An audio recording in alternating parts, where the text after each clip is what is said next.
Acts chapter 10. Now there was a man in Caesarea named Cornelius, a centurion of what was called the Italian cohort, a devout man and one who feared Yahweh with all his household, and made many charitable contributions to the Jewish people and prayed to Yahweh continually. About the ninth hour of the day he clearly saw in a vision an angel of Yahweh who had just come in and said to him, Cornelius! And he looked at him intently and became terrified and said, What is it, master? And he said to him, Your prayers and charitable gifts have ascended as a memorial offering before Yahweh. Now dispatch some men to Joppa and send for a man named Simon, who is also called Peter. He is staying with a tanner named Simon, whose house is by the sea. When the angel who spoke to him left, he summoned two of his servants and a devout soldier from his personal attendants. And after he had explained everything to them, he sent them to Joppa. On the next day, as they were on their way and approaching the city, Peter went up on the housetop about the sixth hour to pray. But he became hungry and wanted to eat. But while they were making preparations, he fell into a trance. And he saw the skies opened up, and an object like a great sheet coming down, lowered by four corners to the ground. And on it were all kinds of four-footed animals and crawling creatures of the earth and birds of the sky. A voice came to him, Get up, Peter, kill and eat.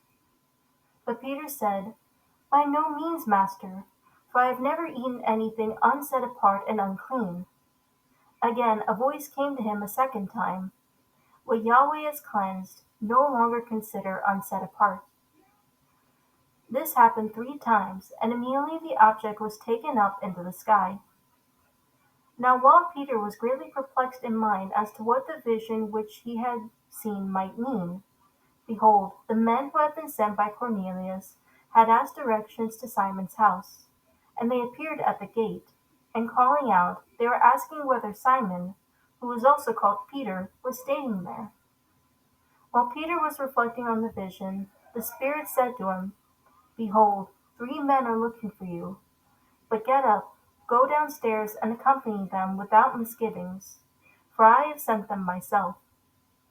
Peter went down to the men and said, Behold, I am the one you are looking for. What is the reason for which you have come?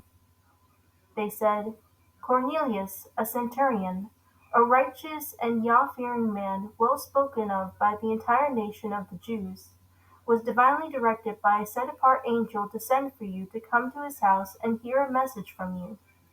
So he invited them in and gave them lodging.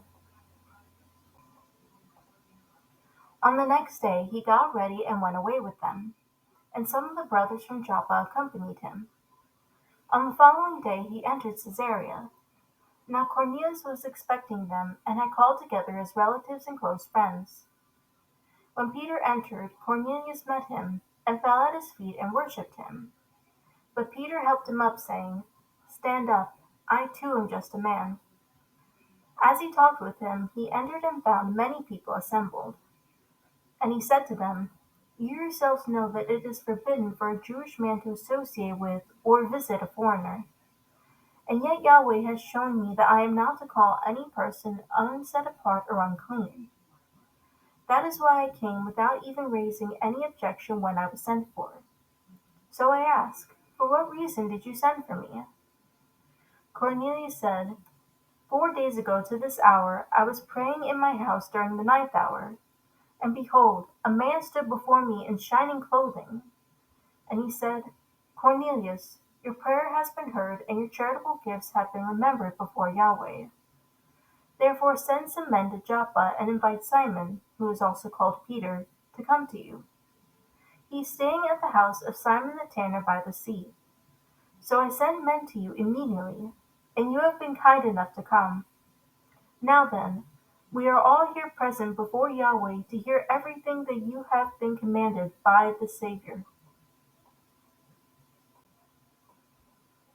Opening his mouth, Peter said, I most certainly understand now that Yahweh is not one to show partiality. But in every nation the one who fears him and does what is right is acceptable to him. The word which which he sent to the sons of Israel, preaching peace through Yeshua HaMashiach. He is Savior of all.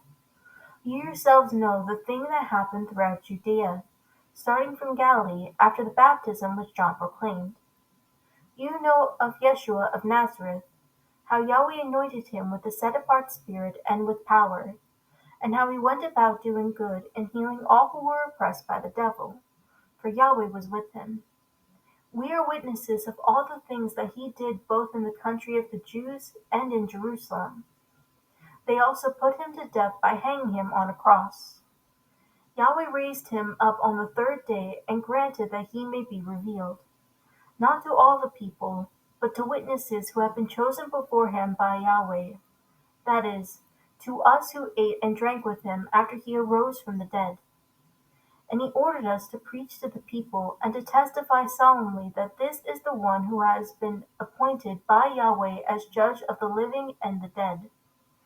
All the prophets testify of him, that through his name everyone who believes in him receives forgiveness of sins. While Peter was still speaking these words, the set-apart Spirit fell upon all those who were listening to the message.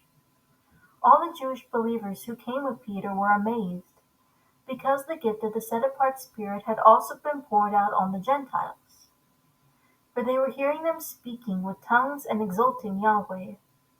Then Peter responded, "Surely no one can refuse the water for these to be baptized, who have received the set-apart Spirit just as we did, can he?" And he ordered them to be baptized in the name of Yeshua HaMashiach. Then they asked him to stay on for a few days.